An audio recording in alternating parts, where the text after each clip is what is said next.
जहां पर दुनिया विकास के नाम पर कई टेक्नोलॉजी लेकर आ रही है, वहीं पर इस दुनिया में कुछ जनजातियां भी मौजूद हैं जिन्हें की प्रकृति के बीच जंगलों में बिना सुख सुविधा के रहने पर भी उन्हें बहुत ही मजा आता है। इन आदिवासियों के रहने का ढंग इतना ज्यादा अलग है कि देखने पर ऐसा महसूस होता है कि ये किसी और दुनिया के जीव हैं। दोस्तों, आप खुद ही सोचिए, अगर यहाँ पर किसी के ऊपर थूक दिया जाए तो उसे अच्छा लगेगा या गुस्सा आएगा। लेकिन अफ्रीका में रहने वाले एक मसाई जनजाति के लोग इस तरह से थूकने को आशीर्वाद के रूप में लेते हैं। सिर्फ इतना ही नहीं, ऐसी और भी कई सारी जनजातियां मौजूद हैं जो कि जंगली और खूंखार जानवरों से भी कई ज्यादा खतरनाक हैं और इनके नजदीक जाना यानी कि अपनी मौत को बुलावा देने जितना है। अब बाकी की जनजाति कौन है और किस तरह से अपने जीवन को बिताते हैं, चलिए आगे इस वीडियो में जानते हैं। दोस्तों, अगर अभी तक आपने चैनल को सब्सक्राइब नहीं किया तो कृपया करके चैनल को सब्सक्राइब करके मुझे अपना सपोर्ट जरूर दें। चलिए शुरू करते हैं। मसाई ट्राइब्स। सबसे पहले बात करते हैं अफ्रीका के तंजानिया में रहने वाले मसाई जनजाति के बारे में। ये जनजाति पिछले 5000 साल से अपने पुराने तौर तरीकों के साथ ही रह रही है। यहाँ पर रहने वाले लोगों का सबसे मुख्य पेशा गाय को पालना ही है और इसी के इर्द गिर्द ही इनकी अर्थव्यवस्था बसती है। लेकिन इनकी सबसे बड़ी चुनौती जंगल में रहने वाले जंगली जानवर हैं, जो कि इनके द्वारा पाली गई गाय को मार देते हैं। लेकिन मसाई जनजाति के लोग भी जानवरों से बिल्कुल भी कम नहीं है, जो कि अपने गायों को बचाने के लिए शेर या चीते जैसे जानवरों से भी बिना डरे उनसे लड़ जाते हैं। और यही नहीं, कभी कभी तो ये बिना हथियार के ही शेर को भी चुनौती दे डालते हैं। ऐसा इसलिए क्योंकि इन लोगों के लिए तो ये सब कुछ रोज का काम है। इन्हें इस बात से बिल्कुल भी डर नहीं लगता कि इनके सामने कौन सा जानवर खड़ा है। बस इनको ये मालूम है कि हमें अपना पेट पालने के लिए यानी कि अपने अर्थव्यवस्था को चलाने के लिए गायों को बचाना जरूरी है। लेकिन दोस्तों, इसका मतलब ये नहीं है कि मसाई जनजाति के लोग बिना किसी वजह के ही शेर या चीता जैसे जानवरों को मारते हैं। उल्टा कभी कभी तो ये शिकारियों से उनकी रक्षा भी करते हैं, क्योंकि ये जानते हैं कि इन जानवरों की संख्या दिन भर दिन कम होती जा रही है और जिसे संतुलित करना बहुत ही ज्यादा जरूरी है। वैसे तो इनके बहादुरी के साथ साथ इनके अजीब रीति रिवाज भी हैं। इस जनजाति में जब भी किसी लड़की की शादी होती है तो फिर ये लोग विदाई के समय उसके ऊपर थूकते हैं, यानी कि ये लोग उसे आशीर्वाद देते हैं। करूबू ट्राइब्स। आइए दोस्तों, अब बात करते हैं अमेज़न रेन फॉरेस्ट में रहने वाले इस करूबू जनजाति के बारे में, जो कि आपको पेरू और ब्राजील के बॉर्डर पर मिल जाएंगे। इस जनजाति के लोग अपने आप को सुरक्षित रखने के लिए काफी बड़े क्लब का इस्तेमाल करते हैं। इस वजह से इन्हें क्लब मैन के नाम से भी जाना जाता है। आपको बता दें कि इस जनजाति के पास रहने वाले भी कुछ और भी जनजातियां हैं जो कि बाहर की दुनिया से काफी घुले मिले हैं। लेकिन करूबू ट्राइब्स के लोग किसी के साथ भी बिल्कुल भी मिलना नहीं पसंद करते। इन्हें तो हमेशा ही अलग रहना अच्छा लगता है।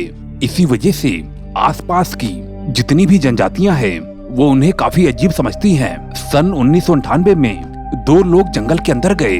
उनमें से एक बीमार पड़ गया, जिसे तुरंत हॉस्पिटल में ही भर्ती कराना पड़ा। और फिर जब उसने जंगल के अपने पूरे एक्सपीरियंस के बारे में बताया तो फिर उसी बातों के दौरान उसने इन करूबू ट्राइब्स के बारे में भी काफी कुछ बताया। उसका कहना था कि इन लोगों को बाहर से आए लोगों के साथ घुलना मिलना बिल्कुल भी पसंद नहीं है और अगर ये चाहें तो सामने वाले पर बिना कुछ सोचे समझे हमला भी कर सकते हैं। और हमला करने के लिए ये लोग तीर धनुष और शॉट गन का इस्तेमाल करते हैं। कावाहिवा ट्राइब्स। आइए दोस्तों, अब आपको अमेज़न के जंगलों में रहने वाले कावाहिवा जनजाति के बारे में बताते हैं। ब्राजील के अथॉरिटी के अनुसार इस जनजाति में करीब 50 लोग रहते हैं और ऐसा कहा जाता है कि आने वाले समय में इनकी संख्या और भी ज्यादा गिर जाएगी, क्योंकि इस जनजाति के लोग अपने बच्चों को पैदा नहीं करना चाहते, क्योंकि इनका ऐसा करने की खास वजह उनके जरूरी चीजों की कमी है। इन जनजाति के लोगों को ये बात अच्छे से मालूम है कि आज नहीं तो कल लकड़ियां काटने वाले आएंगे और यहाँ की लकड़ियों को काट कर ले जाएंगे। और इनके साथ अक्सर ऐसा होता भी रहा है। जिस इलाके में ये लोग रहते हैं वहाँ पर कई सारी लकड़ियां काटी जाती हैं। इस वजह से हमेशा से ही इन्हें अपने घर को बदलने की आवश्यकता होती है। कई बार तो ये लोग इन सभी चीजों का विरोध भी करते हैं। लेकिन इनको उससे कोई भी फायदा नहीं मिलता। इस वजह से अब इन लोगों ने एग्रीकल्चर पर डिपेंड होना छोड़ दिया है। अब इन लोगों ने हंटिंग और फिशिंग जैसी चीजों को अपने जीने का सहारा बना लिया है और इन्हें मालूम है कि आने वाली पीढ़ियों को ये लोग एक नए तरीके से नहीं पाल सकते। इस वजह से अब ये लोग बच्चों को नहीं पैदा करते, जिस बात से ये चीज तो साफ है, आने वाले कुछ दिनों में ये जनजाति पूरी तरह से गायब हो जाएगी। आवा ट्राइब्स, जब अमेज़न रेन फॉरेस्ट के सबसे खतरनाक ट्राइब्स की बात आती है तब उसके अंदर सबसे पहला नाम आवा ट्राइब्स का आता है। इस जनजाति के लोगों के पास रहने के लिए अच्छी खासी जमीन है और इन जनजाति में करीब 350 से भी ज्यादा लोग रहते हैं। लेकिन सबसे बड़ी बात तो यह है कि इनमें से 100 से भी ज्यादा लोग ऐसे हैं जिन्हें की बाहरी दुनिया से संपर्क करना बिल्कुल भी पसंद नहीं है और ये बहुत ही ज्यादा खतरनाक भी होते हैं। लेकिन आपको ये बात अच्छे से मालूम है कि इंसान चाहे जितना भी खतरनाक क्यों ना हो, सत्ता के ताकत के आगे किसी की भी नहीं चलती।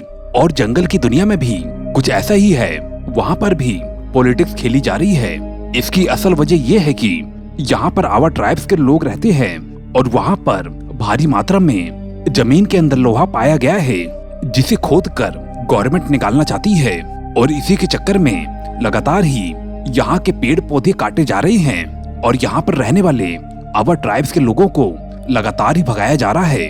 हद तो तब हो गई जब इस जनजाति के एक शख्स ने इस एरिया में लकड़ी काटने आए लोगों का विरोध किया तो फिर उन लोगों ने मिलकर उस आदिवासी की बहुत ही पिटाई की और वो भी उसकी आंखों पर पट्टी बांधकर, क्योंकि उन्हें मालूम है कि ये आदिवासी जनजाति काफी निडर और ताकतवर किस्म के लोग होती हैं। हालांकि जब ये सारी बातें बाहर निकली तो जज ने भी ये निर्णय लिया कि यहाँ पर रहने वाले जनजातियों को 180 दिनों के अंदर ये जगह छोड़कर जानी होगी। लेकिन फिर भी यहाँ पर रहने वाले लोगों ने बिल्कुल भी नहीं माना और लगातार ही उनका विरोध करते रहे। काफी विरोध के बावजूद भी लकड़ियों को काटने का सिलसिला जारी रहा। यहाँ तक कि लोगों ने इन इलाकों में आग लगाना भी शुरू कर दिया ताकि यहाँ पर रहने वाली जनजाति डर कर वहाँ से भाग जाए और उनके लिए लकड़ियों को काटना भी आसान हो जाए। ये सब कुछ होने के बावजूद भी लगातार ही अपने जमीन के लिए लड़ रहे हैं। आपको बता दें कि ये लोग बहादुर होने के साथ साथ काफी ज्यादा क्रिएटिव भी हैं और इन्हें इनके रीति रिवाजों की वजह से ही जाना जाता है। करावा नाम के एक रिवाज के मुताबिक यहाँ की महिलाएं पुरुषों को तोते और वल्चर्स के पंखों से सजाती हैं और उसके बाद ये लोग तालियां बजाकर गाने गाते हैं क्योंकि यहाँ के पुरुष मरने के बाद अपने पूर्वजों से मिल सके। इसके अलावा इस जनजाति में जो लोग हंटिंग करते हैं वो लोग अपने काम में इतने ज्यादा माहिर होते हैं कि चाहे दिन हो या रात ये बड़े ही आराम से शिकार को पकड़ सकते हैं। यहाँ पर रहने वाले हंटर्स करीबन 7 घंटे हंटिंग का काम करते हैं और तभी जाकर इनका परिवार भर पेट खाना खाता है। अधिकतर ये लोग अकेले ही शिकार करना पसंद करते हैं ताकि ये लोग अलग अलग जगहों पर फैलकर ज्यादा से ज्यादा जानवरों का शिकार कर सके। वैसे तो इनके पास शिकार करने का एक और तरीका है जहाँ पर कि ये पेड़ के ऊपर एकदम टॉप के ऊपर बैठ जाते हैं और फिर इंतजार करते हैं। जैसे ही कोई जानवर इनके नजदीक से आता है ये तुरंत ही पेड़ की ऊंचाई से उनके ऊपर वार कर देते हैं और उस जानवर को घायल कर देते हैं और जिसके बाद उसे अपने कब्जे में ले लेते हैं। आवा ट्राइब्स के लोग जाल का इस्तेमाल भी करते हैं ताकि ये अपने शिकार को अच्छे से फंसा सके और जैसे ही इनका शिकार फंस जाता है और उसके ऊपर वार करके उसे घायल कर देते हैं। शिकार पर वार करने के लिए इनके पास शॉटगन होती है और जिसे कि ये लोग खुद ही अपने हाथों से तैयार करते हैं।